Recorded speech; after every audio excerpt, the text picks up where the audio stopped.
So hello everyone, તો હું ફટોફટ તૈયાર થઈ રહી છું કારણ કે અમારા મંદિરે દર્શન કરવા જવાનું હતું. તો ફટોફટ તૈયાર થઈને ભાગીને જલ્દી ફટાફટ ગઈ. ગાડીમાં બેઠા અમે, થોડીક વાર ગીત બીત સાંભળ્યા, મસ્તી કરવા માંડ્યા થોડીક વાર અમે બધા, હું ને મારા હસબન્ડ ને બધા.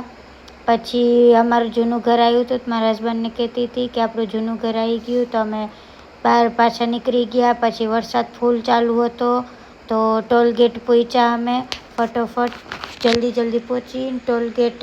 ત્યાંથી અમે ગયા ખાવડીમાં પ્રાચીન મંદિર છે મેલડી માનું. બહુ જ માન્યતા છે બધી રીતના, બધી માનતા પૂરી થાય એવી.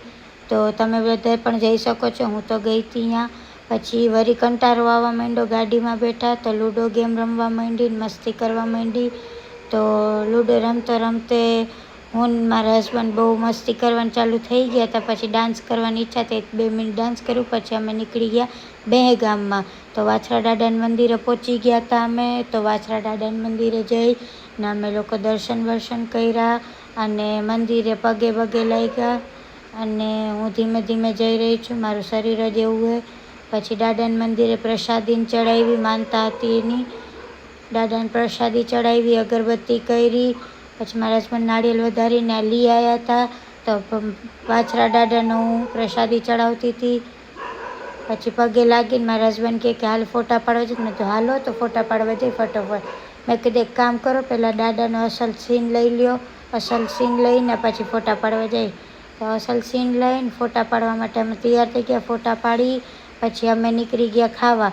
મને લાગી હતી ફૂલ ભૂખ, ક્યાંય હતું નહીં, પણ માંડ એક જગ્યાએ ખુલ્લી હતી. પણ ભૂખ લાગી હતી, બધું ભાવે એના જેવું હતું. નહોતું ભાવતું તો એ ખાઈ ગયા, પણ ભૂખ એવી હતી. વળી ગાડીમાં બેસીને કંટાળો આવવા માંડ્યો. વળી લૂડો ગેમ ચાલુ કરી, મને એના સિવાય કે મજા નહોતી આવતી. પછી અમે ગયા નંદાણાવાળા મામાને પગે લાગ્યા, દર્શન કર્યા, પગે લાગીને મામા કાને અમે ગયા. પછી આવીને હું ફૂલ થાકી ગઈ હતી. તો આગળનો વ્લોગ નહોતો બન્યો. તો આવીને મેં કીધું હું ફૂલ થાકી ગઈ છું, હવે મને નીંદર આવે, હું સૂઈ જાઉં. Okay, by. આજનો વ્લોગ કેવો લાગ્યો તમે મને કહી શકો.